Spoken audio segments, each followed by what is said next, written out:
սկսեցի։ Ուրեմն մի քանի օր առաջ ես խնդրում եմ ուշադիր լսել բոլոր այն բառերը, որոնք ես օգտագործում եմ։ Մի քանի օր առաջ Հայաստանի Հանրապետության վարչապետը հանրային տրանսպորտում բանավեճ է ունեցել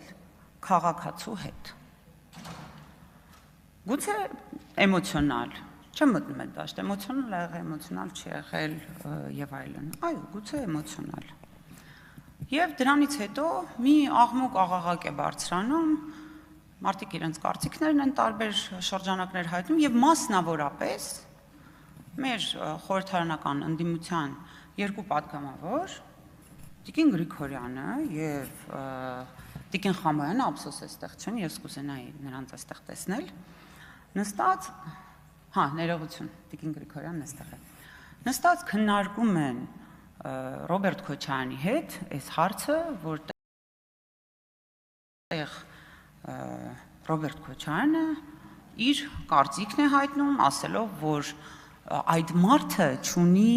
հայկականության կոդ, մի քիչ չեմ կարող ճիշտ արտաբերել ինչ էր,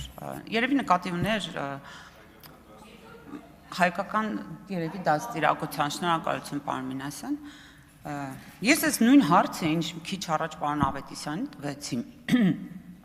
ուզում եմ տալ իմ գործընկերներին, դուք դիսկոմֆորտ չեք զգում այդ ժամանակ, դուք չեք ուզում հարցնել, որ օրինակ երբ ոչ թե քաղաքական բանավեճ էր տեղի ունենում, օրինակ եմ ասում, հա քաղաքացու հետ եւ դա էմոցիոնալ էր բան, այլ ընդամենը մի քաղաքացի որոշել էր ողջունել նախագահին սրճարանում, շնորհակալություն դասընկեր, ես դա չգիտեի,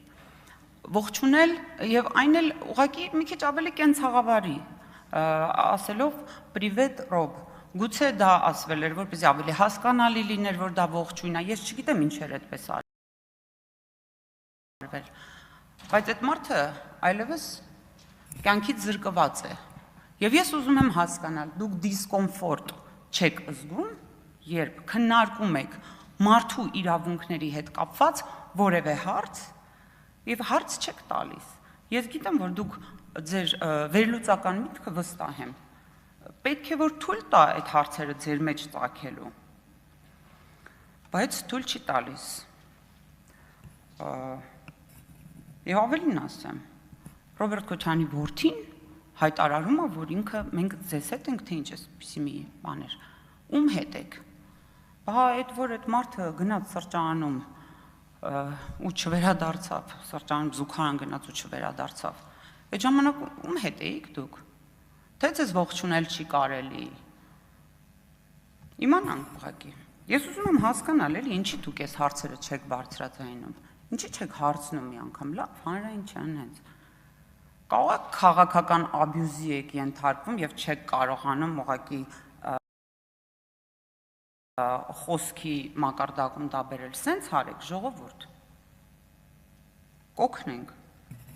Ընդհանրապես ես ձեզ առաջարկում եմ, երբ որևէ հարց քննարկում եք, ձեր շուրջը նայեք, որովհետեւ այո, դուք կարող եք որպես քաղաքացի մարդու իրավունքի հետ կապված ինչ որ հարց ունենալ, մտքեր ունենալ, բայց ձեր տեղը ձեզ թույլ չի տալիս դրա մասին խոսել։ Ձեր տեղը ձեզ խանգարում է դրա մասին խոսել։ Եթե նույնիսկ մի բան էլ ասեմ, հա, անդրադարձել էին, որ հերոսի բանա, հերոսի զավակ է, ինչպես կարելի է, լավ, ինքը հերոսի զավակ է, ինքը հերոս չի։ Բայց նույնիսկ եթե այդ տեսանկյունից եք ուզում հարցին նայել, մի հատ էլ բան եք անում, հղում եք անում դրան։ Վազգեն Սարգսյանի անունը ոնց կարողացել եք օգտագործել եք քաղաքական հարմարավետությամբ, ոնց հարմարացրել եք օգտագործել եք, սպառել եք ամբողջությամբ։ Երբ Վազգեն Սարգսյանի մայրը Գրետա Մայրիկը այնտեղ նստած էր, այդ ուր էիք։ Թե հենց պետք է օգտագործել, հերոսանալ դրանով օգտագործում եք, երբ պետք չի մոռանում եք։ Ժորժ ջան,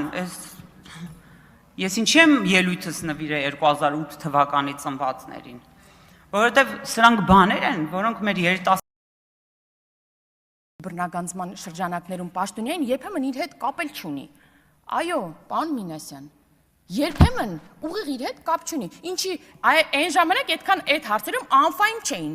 Էլ քենի, էլ վարորդ, էլ բաջանաղ, մենակ իրանց անունով չէին անելու, բայց որ դուք ձեր շուրջն եք նայում, կամ պտտվում եք ձեզանից ձախ, նայում եք այն մյուս ֆրակցիային։ Չեք հասկանում, որ ամբողջ կյանքում չինովնիկը, պետական ծառայողը չէր կարող այդ դղյակներն ունենալ, այդ կարողություններն ունենալ, միանգամից 26 գույք ապօրինի գույքով անցնել, անշարժ շարժական տարբեր գույքեր ունենալ, մի քանի 100 միլիոնավոր դրամներ չհիմնավորված փողեր ունենալ, պարզապես չէր կարող։ Կամ Տիկին Գյուրեղյանն ասում է, դուք վախենում եք, որ չեք կարող ձեր հիպոթեքները մարել։ Այո, Տիկին Գյուրեղյան, մեր ֆրակցիայի գերակշիռ, երևի ես չգիտեմ մարդ որ չունի, հիպոթեք, վարկ, որովհետև մենք սովորական ոնց որ մեր ժողովուրդը ապրում ենք այդ կետ, մենք չունենք այդ միլիոնները, որ տանք եւ տուն առնենք մեզ համար։ Կներեք, չունենք, չենք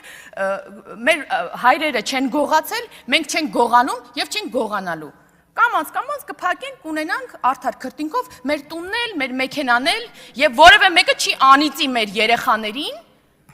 Եվ հետո չենք գնա եւ ձեր նման չենք վախենա բանից, բանտում հայտնվելուց։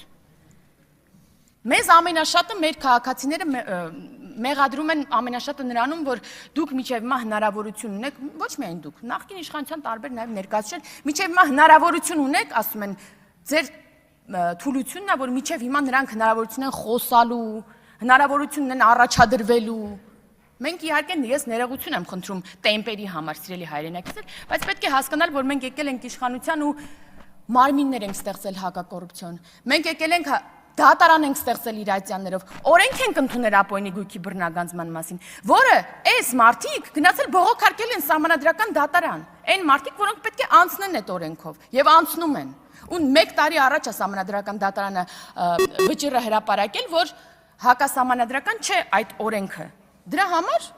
այդպես է ստացվել։ Իսկ ինչ ունենք այդ օրենքով։ Այս կարճ ժամանակահատվածում այս տարվա փետրվարի դրությամբ 612.5 միլիարդ դրամ հայցագնով գործ կա դատարանում, 166 անձ է անցնում այդ գործով։ Սա արդեն դատարանում գտնվող գործերն են եւ սրա մեջ, որքան գիտեմ, օրինակ Լևոն Մկրտչյանը դեռ ներառված չէ այս գների մեջ։ 1568 անշարժ գույքի պահանջ կա, 356 շարժական գույքի, 467 իրավաբանական անձում մասնակցության։ Այս ամեն մեկը որ նայում ենք, ինչքան ջրամբար էլ կկառուցեինք, չգիտեմ, տարբեր թունելներ էլ կունենայինք, կամուրջներ էլ կունենայինք, ատոմակայաններ, ինչ ասես կունենայինք, եթե չգողանայիք, չլափեիք կներեք արտահայտությանս համար։ Էլ չեմ ասում են օտարած պետությունից, համայնքից, քաղաքացուց են գույքերը։ Մենակ Երևանում, նախորդ տարի հիշում եմ, միայն Երևանում 70 մանկապարտեզ է կերե, 70 մանկապարտեզ եք օտարել, կերել։ Էլ չեմ ասում են մի քանի տասնյակ մանկապարտեզները, որոնք ուղղակի տենց տվել եք ինչ-որ ուրիշ անհատույց եք տվել ինչ-որ մեկին օգտագործման եւ այլն։ Որ մեկի տակ իրականում, որ մեկի տակ փորում ենք, միլիարդներ են դուրս գալիս ու դղյակներ են դուրս գալիս ու հələ մի հատ էլ մինչև հիմա շարունակում եք ինչ-որ մեղադրանքներ ներկայացնել։ Ու այո, սիրելի հայրենակիցներ, այս օլիգարխիկ եւ կոռուպցիոն նախկին իշխանությունները